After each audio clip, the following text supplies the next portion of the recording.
Dios les bendiga, mis hermanos amados, ¿cómo están todos ustedes?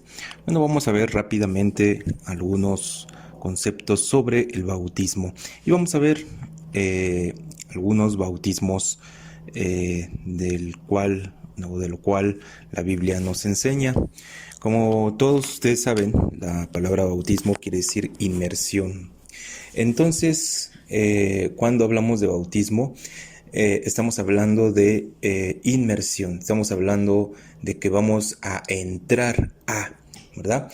En el griego esta palabra significa sumergir, se usaba también para definir la coloración de las telas o el proceso de la coloración de las telas, en lo cual pues se sumergían, ¿verdad?, las prendas en algún tipo de tintura y se tenían que mantener allí por un tiempo totalmente sumergidas con el colorante del cual se quería teñir una prenda. Entonces, cuando hablamos de bautismo, hablamos de entrar a, ¿verdad? Entonces vamos a ver algunos conceptos del bautismo o de algunos bautismos, de lo cual nos habla la palabra de Dios. Tenemos el bautismo al cuerpo espiritual de Cristo, es decir, a su iglesia. Lo podemos encontrar en 1 Corintios 12:13. No vamos a detenernos a leer los pasajes porque sería muy largo, entonces ustedes lo pueden corroborar. Romanos 6:3 al 6 y Tito 3:5. Bien, quien realiza esta acción, el agente mediador de esta acción o que realiza esta acción es el mismo Espíritu Santo de Dios. Juan capítulo 3, versículo 3 al 8 y Tito 3:5. El objeto, el propósito que se persigue es que el nuevo creyente entre al cuerpo espiritual de Cristo o la iglesia, ¿verdad? ¿Quién le va a dar entrada a una persona al cuerpo de Cristo? Bueno, pues el Espíritu Santo lo va a bautizar, ¿verdad?, en el cuerpo de Cristo. Es decir, como ya definíamos, es introducir a, ¿verdad?, algún elemento, en este caso es el cuerpo de Cristo. Entonces el Espíritu Santo va a introducir a un creyente en el cuerpo de Cristo. Por supuesto, esto sucede cuando la persona cree en Jesús como Salvador y entonces el Espíritu Santo lo lleva a pertenecer al cuerpo de Cristo. Bueno, pues en este proceso, ¿verdad?, podemos decir que se da la adopción como hijos y se incorpora a las personas a la iglesia de Jesucristo. Se incorpora a las personas al señorío, por supuesto, de nuestro Señor Jesucristo, ya que está inmerso en su cuerpo y por tanto, pues está sujeto al señorío del Señor. Bien, como punto número 2, o el segundo bautismo, es el bautismo en agua. Mateo 28:19, Marcos 16:16, Hechos 2:38 y Hechos 8:35 al 40, y hay otra larga lista que nos habla de ello. Pero nos interesa aquí recalcar que el bautismo en agua tiene como propósito confesar públicamente nuestra fe para tener una conciencia de haber obedecido a nuestro Señor Jesucristo en su mandato de creer y ser bautizados, ¿verdad? Este bautismo en agua es realizado por la misma iglesia, los agentes de la misma iglesia, por un ministro, por un evangelista ordenado, por un pastor, por ejemplo. Puede ser algún anciano de la iglesia debidamente ordenado para este propósito. El elemento es el agua, ¿verdad? Es el elemento simbólico. Y aquí pues cabe resaltar algo muy importante, mis hermanos, que siempre tenemos que tener en cuenta, que el bautismo en agua pues no salva, ¿verdad? Esta controversia se ha avivado también en los últimos tiempos. Y bueno, pues hoy hay grupos que están adquiriendo los prototipos o los cánones de la Iglesia Católica y dicen que el bautismo es indispensable, el bautismo en agua es indispensable para la salvación. No, la persona, ¿verdad? Lo que la Biblia nos muestra es que la persona se bautiza porque ya es salvo.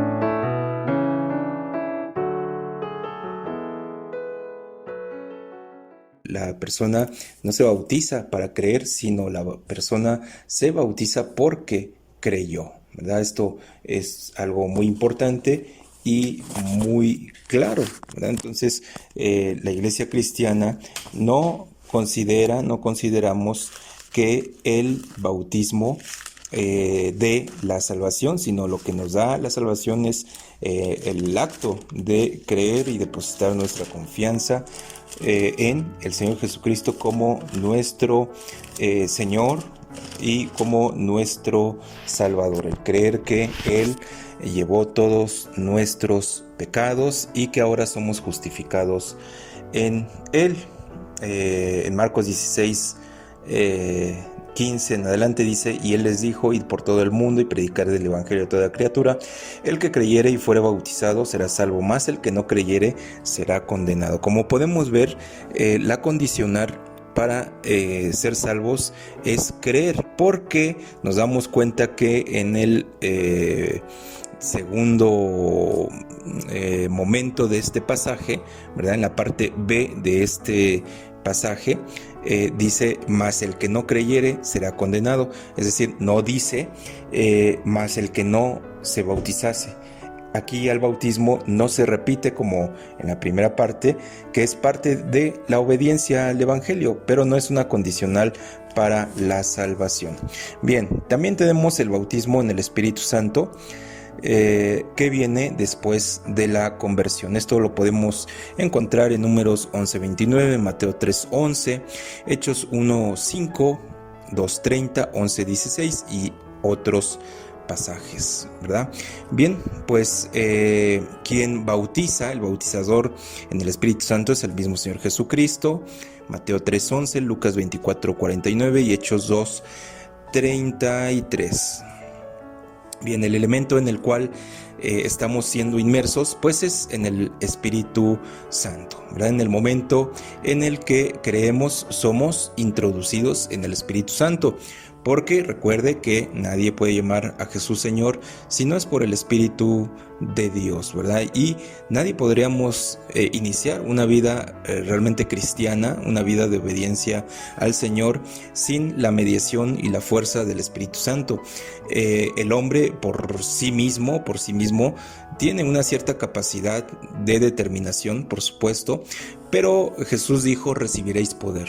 Es decir, tenemos que ir un poco más allá. Necesitamos el poder de Dios para no solamente obedecer los mandamientos, sino para hacer frente y resistir las acechanzas de este mundo. Necesitamos poder para orar por los enfermos y que estos sanen, para que situaciones de peligro o situaciones difíciles, ¿verdad?, en la vida de la iglesia, pues puedan salir con la victoria, ¿verdad?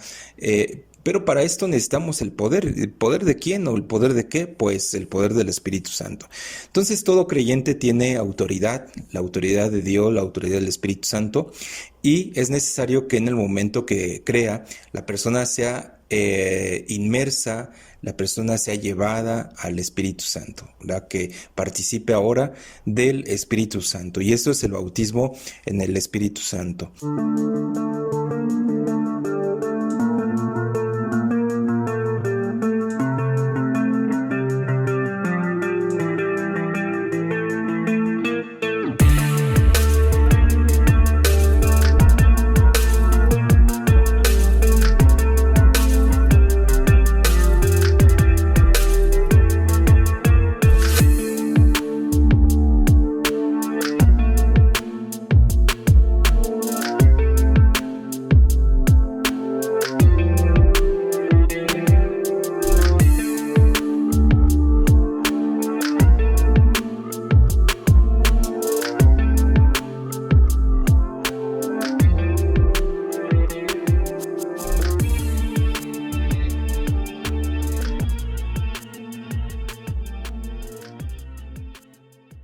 Produce amor sobrenatural y exaltación para Cristo, poder, autoridad, capacidad espiritual, frutos, nuevo entendimiento de las Escrituras, libertad del pecado y facilidad en la adoración, es decir, un deseo de adorar a Dios también es el producto de ser bautizados en el Espíritu Santo. Oración, dones. Vienen dones de lenguas, vienen dones de fe, de sanidad, etcétera, ¿verdad?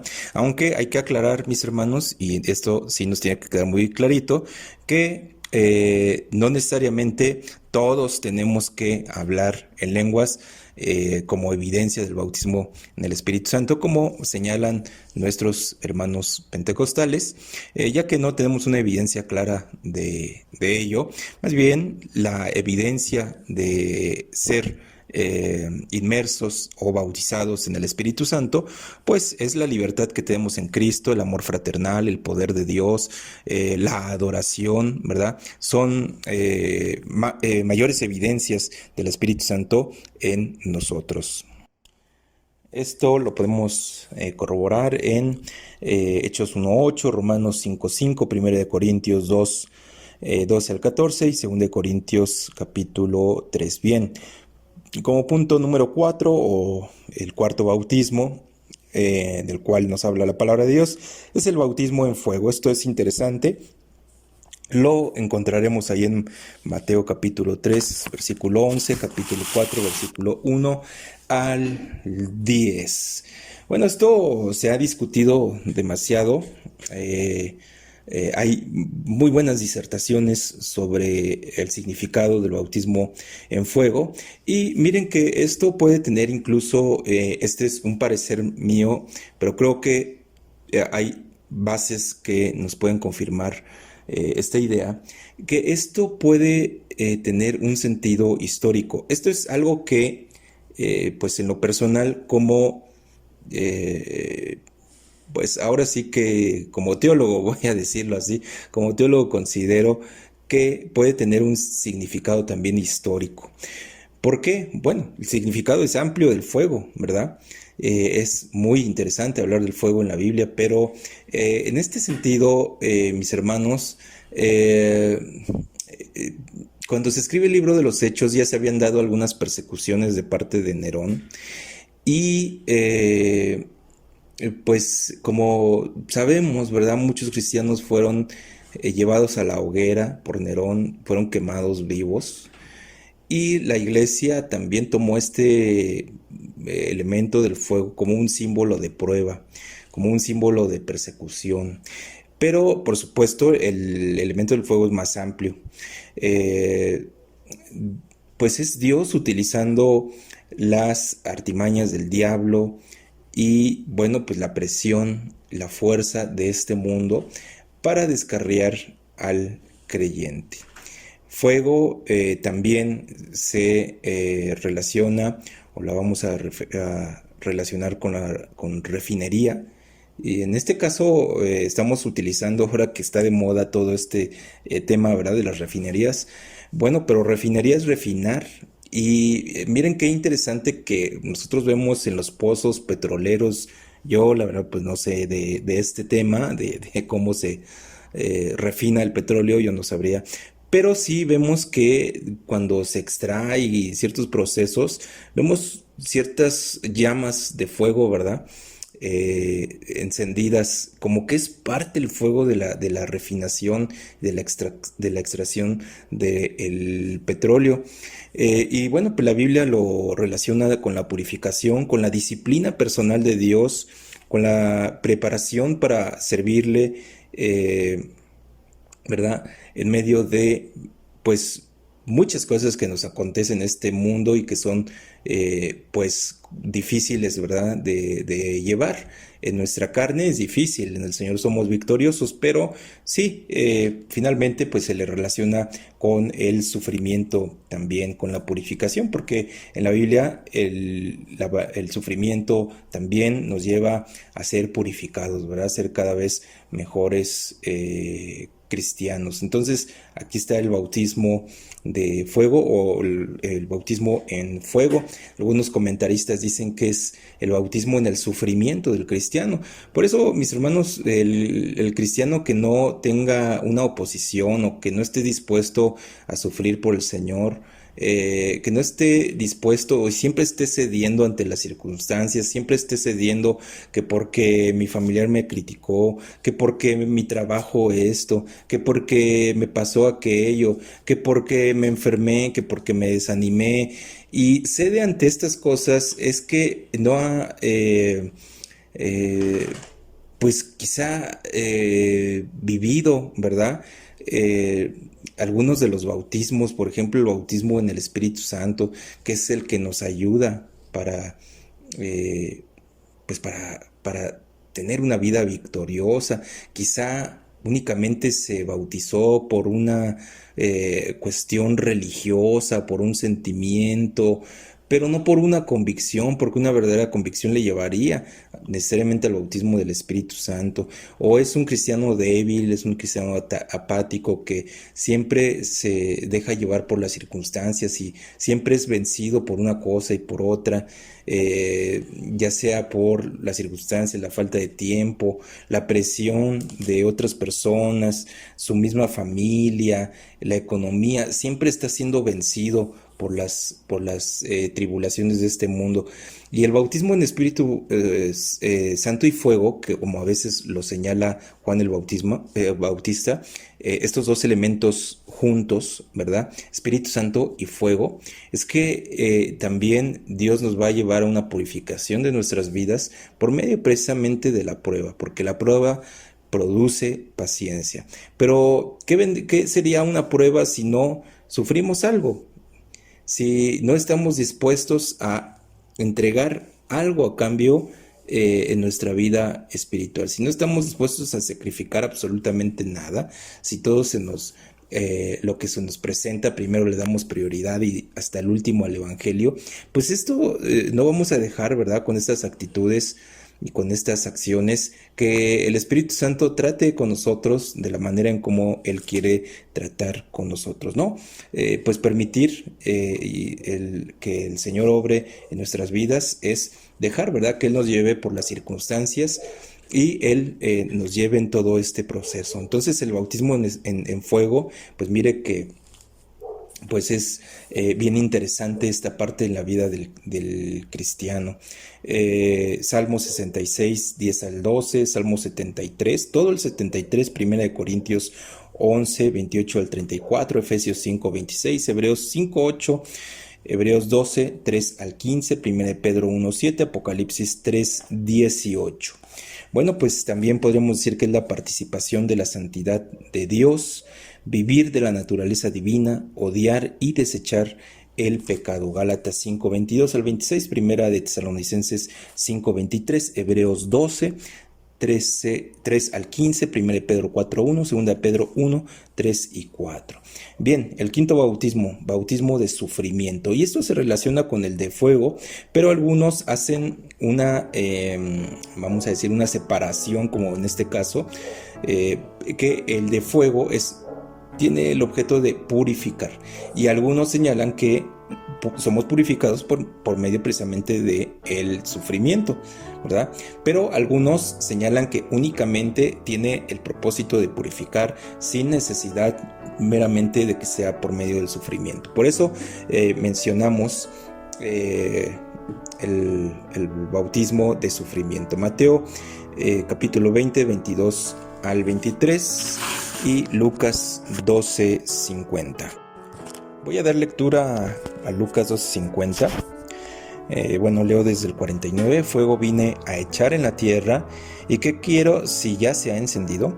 De un bautismo tengo que ser bautizado, y cómo me angustio hasta que se cumple. El 51 dice: ¿pensáis que he venido para dar paz en la tierra? Os digo, no, sino disensión, porque de aquí en adelante 5 en una familia estarán divididos, 3 contra 2 y 2 contra 3. Estará dividido el padre contra el hijo, y el hijo contra el padre, la madre contra la hija, y la hija contra la madre, la suegra contra la nuera, y la nuera contra su suegra. Vean qué interesante es este pasaje, mis hermanos, que el evangelio viene a dividir. Sí, si a usted le suena que esa palabra sea negativa, quítese eso de la mente, mis hermanos, porque el Señor Jesús vino a dividir, pero esa división no es en ese término negativo que generalmente nos presentan, sino es precisamente la palabra santo, ¿verdad? Quiere decir apartado.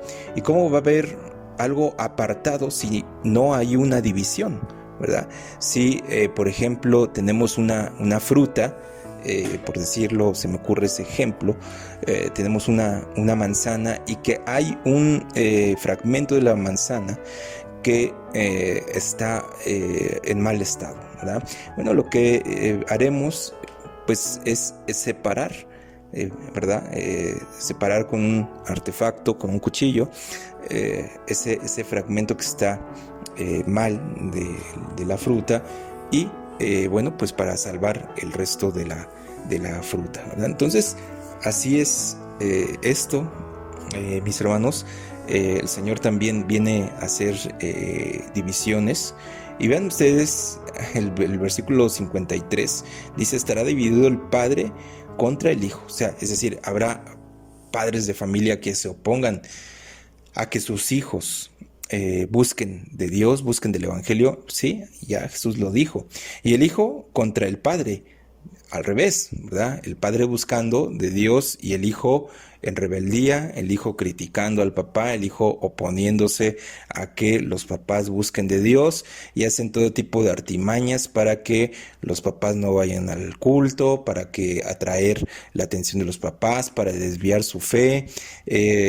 Pues claro, mis hermanos, si los hijos no son salvos, pues ellos van a poder ser objeto, ¿verdad?, del mal, objeto del diablo, objeto de los demonios, para tratar de estorbar la vida espiritual de los padres. Y sigue, ¿verdad?, el Señor: y el hijo contra el padre, la madre contra la hija.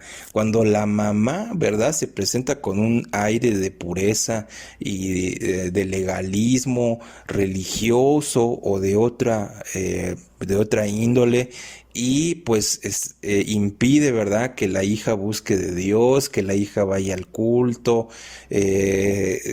No sé, hay mamás que de pronto, entrecomillados, se enferman a la hora del culto, ¿verdad? Y bueno, vemos situaciones así, vemos una oposición de la mamá hacia el hijo, hacia la hija, y esto, miren que el Señor Jesús nos lo está aclarando, que esto se iba a ver en el reino de Dios. Y la hija contra la madre, viceversa, ¿verdad? La hija que se opone ahora a que la mamá pues vaya al culto, a que la mamá busque de Dios, a que la mamá pues reciba visitas de los hermanos de la iglesia, y se molestan, se enojan y crean situaciones para impedir todo ello. La suegra contra la nuera, válgame Dios, miren ustedes que sale el asunto de la suegra contra la nuera y la nuera contra su suegra. Es decir, hermanos, pues lo podemos ver desde cualquier ángulo de la familia, ¿verdad? Este bautismo de sufrimiento. Y el verdadero creyente alguna vez lo va a pasar y va a tener la oposición de su familiar, la oposición de sus amigos de trabajo, la oposición del amigo, la amiga muy querida, de personas, ¿verdad? Que pues nos aprecian en un sentido, pero que no quieren vernos en la fe del Evangelio. Esto sucedía, mis hermanos, en tiempos del Señor Jesús y bueno, pues se levantaba una gran oposición. Entonces, pues claro que el Señor también sufrió, el Señor Jesús, el bautismo del sufrimiento, ¿verdad? El diablo es un agente especializado, ¿verdad? Que tiene como objeto y los incrédulos, ¿verdad?, influidos por el diablo, de ejercer una gran presión, un gran sufrimiento, grandes cuestionamientos que nos hacen, ¿verdad?, los incrédulos, los impíos, los idólatras, los religiosos mismos, ¿verdad?, nos hacen cuestionamientos, mis hermanos, sobre nuestra fe, y que esos cuestionamientos a veces nos atormentan nuestra psique, quitan la tranquilidad de nuestro corazón, porque pues como le decían al salmista, ¿y dónde está tu Dios, verdad? ¿Dónde está tu Dios mientras te están pasando todas esas cosas? ¿Dónde está tu Dios mientras tú sufres por estar solo? ¿Dónde está tu Dios mientras estás enfermo? ¿Dónde está tu Dios? Porque y entonces el diablo, ¿verdad? Y los incrédulos, los religiosos, muchas cosas y personas se vuelven agentes, ¿verdad? Por medio de lo cual pues se produce un profundo pues dolor, tristeza y sufrimiento en los creyentes. Pero esto tiene un propósito, mis hermanos, por supuesto que sí. Tiene el objeto, ¿verdad?, de la coparticipación en los sufrimientos de Cristo para que el Evangelio se extienda al mayor número de personas. Por supuesto, el sufrimiento es una fricción con el mundo, con el diablo, con los demonios, hermanos, y esto va a traer oposición, ¿verdad? Desde luego que esto va a traer una clara oposición y esta oposición, este roce con el mundo va a traer sufrimiento, pero es necesario que seamos inmersos en este sufrimiento. También podríamos decir que es una prueba, ¿verdad?, de nuestra fe. La fe tiene que ser probada, la fe no solamente es un asentamiento mental, la fe no solamente es un asentamiento de una convicción meramente religiosa, sino la fe tiene que ser expresada, tiene que ser vivida día a día, tenemos que vivir nuestra fe todos los días de nuestra vida, ¿verdad? No solamente profesarla con nuestros labios, sino profesarla con nuestras convicciones llevadas a cabo por medio de nuestra vida, ¿verdad? Bueno, pues esto va a traer edificación para muchos. Al final el Señor nos va a contemplar como dignos ciudadanos de su reino, porque nos estamos identificando también con el sufrimiento del Señor Jesucristo en la tierra. Quiero decir, hermanos, que este sufrimiento no es el sufrimiento de todo ser humano, ni es un sufrimiento inútil, ni es un sufrimiento bobo, ni es un sufrimiento que vengan de vivir cosas estúpidas en la vida o por que nos equivocamos y erramos en la vida. Este no es el sufrimiento del cual nos habla, ¿verdad? Es decir, no es de cualquier sufrimiento, sino que este bautismo en el sufrimiento o bautismo de sufrimiento viene a consecuencia de nuestra vida espiritual, de nuestra relación con Dios, de nuestra ciudadanía en el reino de Dios, de vivir en contra de la corriente de este mundo, de vivir en santidad con Dios, de oponernos a las acechanzas del diablo, de ser fieles a Jesucristo, y esto va a producir un sufrimiento, ¿verdad? Pero si de pronto el vecino me dice es que estoy sufriendo porque pues X situación, pero él no conoce nada de Cristo ni mucho menos, pues realmente no lo podemos relacionar, y tampoco con los cristianos que sufren situaciones por su carnalidad o sufren una situación porque pues cometieron un error obvio, ¿verdad? Vamos a suponer que un cristiano que riñe en la calle en un pleito de tránsito y bueno, pues esto escala a más y él termina en la cárcel o termina en una situación más penosa, ¿verdad? Pues no podríamos hablar que estos son los sufrimientos de los cuales nos está hablando la palabra de Dios, ¿verdad? Porque ese cristiano actuó en su carne, no actuó para la gloria de Dios, no actuó en un control de su espíritu, ¿verdad? Y de su carne, no actuó en dominio propio. Entonces eso no tiene nada que ver con el sufrimiento del cual nos habla la Biblia, ni siquiera tampoco con el otro sufrimiento, ¿verdad? Que podamos tener en nuestra vida interpersonal, pero sea un sufrimiento psicológico, ¿no? Más que espiritual, sea un sufrimiento psicológico, o sea, un sufrimiento por situaciones no pues, debidamente manejadas, con inteligencia, sabiduría y objetividad. No, mis hermanos, tiene que ser ese sufrimiento necesariamente producto de la vivencia de nuestra vida espiritual en el reino de Dios. Mis hermanos, pues son algunos conceptos que tienen que ver con el bautismo o los bautismos bíblicos y pues que sea de bendición para cada uno de nosotros. Dios les bendiga y un fuerte abrazo a todos ustedes.